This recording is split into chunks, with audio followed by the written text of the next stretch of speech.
Gene Simmons discusses his controversial album Asshole and its meaning. In a recent chat on Mike Rowe's podcast, The Way I Heard It with Mike Rowe, the legendary Kiss bassist and vocalist Gene Simmons took a moment to reflect on his daring choice to name his 2004 solo album Asshole. With his trademark candor, he shared, "It's meant to be an insult, sure, but I have no issue with it. Honestly, I don't care what anyone calls me. I know I'm doing good work, and my mom is proud of me. That's all the validation I need." He went on to explain the inspiration behind the album's title, revealing a track on the album that humorously declares, "You're an asshole. You're an asshole. Maybe I'm an asshole too." He chuckled, recalling how he thought, "Yeah, that's the spirit." Gene's journey to the album title was quite the story.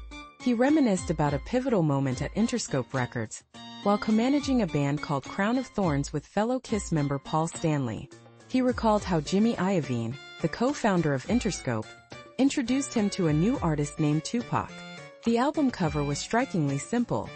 A black background with the title "Strictly for my N************Z.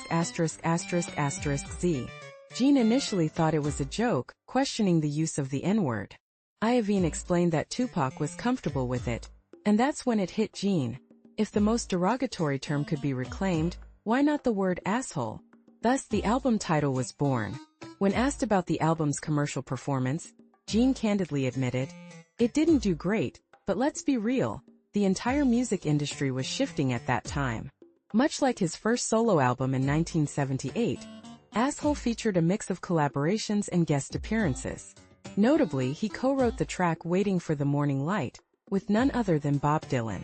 The album also included contributions from Frank Zappa, who not only co-wrote Black Tongue, but also had his family, Dweezil, Ahmet, Moon, Gail and Frank himself, perform on the track. Other notable guests included Dave Navarro from Jane's Addiction, Kiss members Bruce Kulick and Eric Singer, and even Gene's wife Shannon Tweed along with their kids, Sophie and Nicholas. In a separate interview last September, Gene was asked how he thinks people perceive him. He responded, "I'd say there are some who might think I'm an asshole. That's why I named my second solo album Asshole. It's similar to how marginalized groups reclaim derogatory terms to lessen their impact. I'm okay with that label because I know who I am." He continued, "Some people might think I'm just in it for the money. And to that I say, of course. Most people work jobs they don't love just to provide for their families. Why should I be any different? Just because I make more money doesn't mean I'm not working hard. Plus, I give back to charity. But honestly, it's nobody's business how I choose to live my life. The key is to be comfortable in your own skin, because not everyone is going to love you." When asked about his true self, Gene shared, "I was born Heimwitz, but I'm so much more than that. I encourage everyone to have a bit of delusion about themselves. It's that mindset that can propel you forward. Take Mike Tyson, for example. Despite his tough upbringing, he decided he would be the most dangerous man in the ring. That kind of mindset is everything." He added, "Never underestimate the will to win. I'm hungrier than ever to achieve more. And I've done pretty well so far." Born in August 1949 in Haifa to Jewish immigrants, Gene's early life was marked by hardship. His father abandoned the family, leaving them to fend for themselves before Gene eventually moved to America in search of a better life.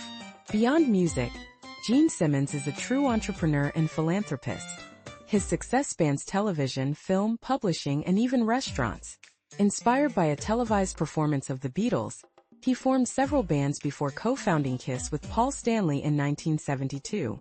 With their iconic face paint and electrifying performances, Kiss quickly rose to fame, becoming one of the most recognized rock bands in history. With millions of fans worldwide known as the Kiss Army, the band has sold over 100 million CDs and DVDs, breaking records previously held by legends like Elvis Presley and The Beat.